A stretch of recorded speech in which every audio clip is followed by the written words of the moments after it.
Hi, I'm Sharmaine S. Junio, student at Canberra College of Management and Technology.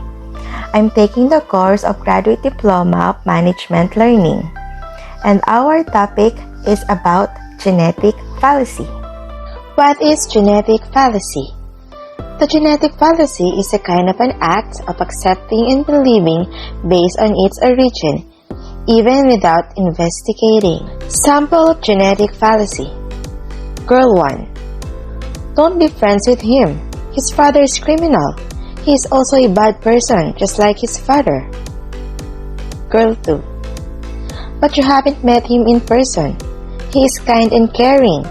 You can't judge him just because of his family history. You should know him first as well. And now, I'd like to share a video discussing genetic fallacy to help you understand it better.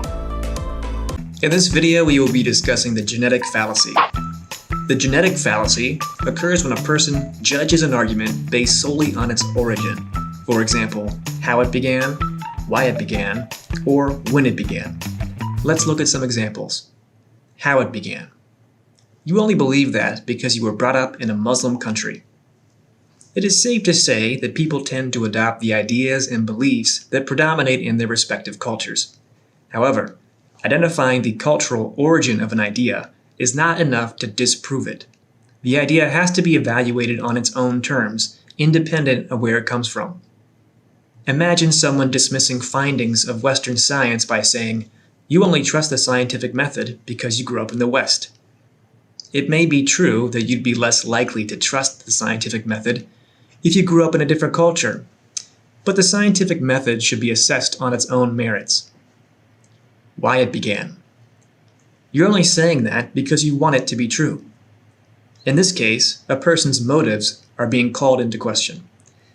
The problem is, you do not show someone's opinion false just by showing that he has a motive for holding it. It's true that we may be more willing to believe things that we want to be true, but it does not follow that everything we want to believe is false. Here's another example to make the point obvious. Oh, you think slavery is wrong? Well, of course you do. You're a slave who wants to be free.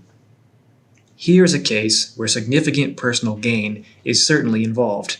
The viewpoint is not proven false, however, just because a motive for believing exists.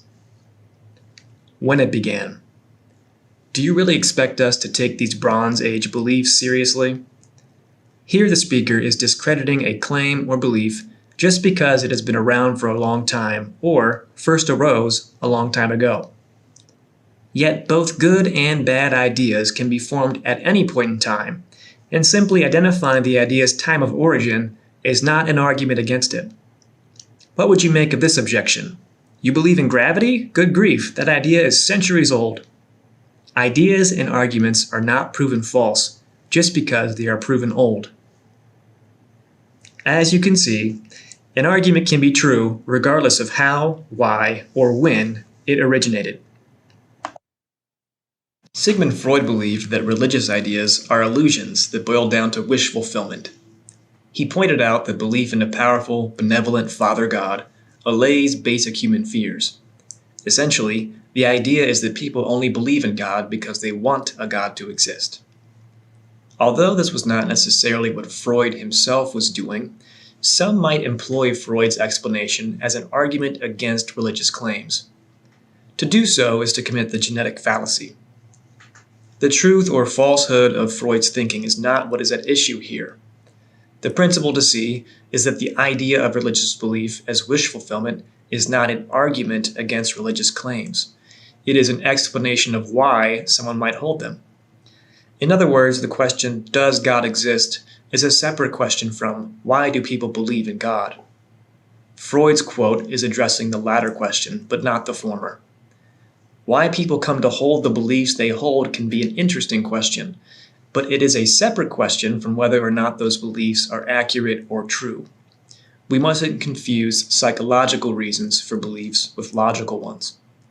So, if someone responds to arguments for God's existence, for example, by saying that belief in God boils down to wish fulfillment, they are committing the genetic fallacy.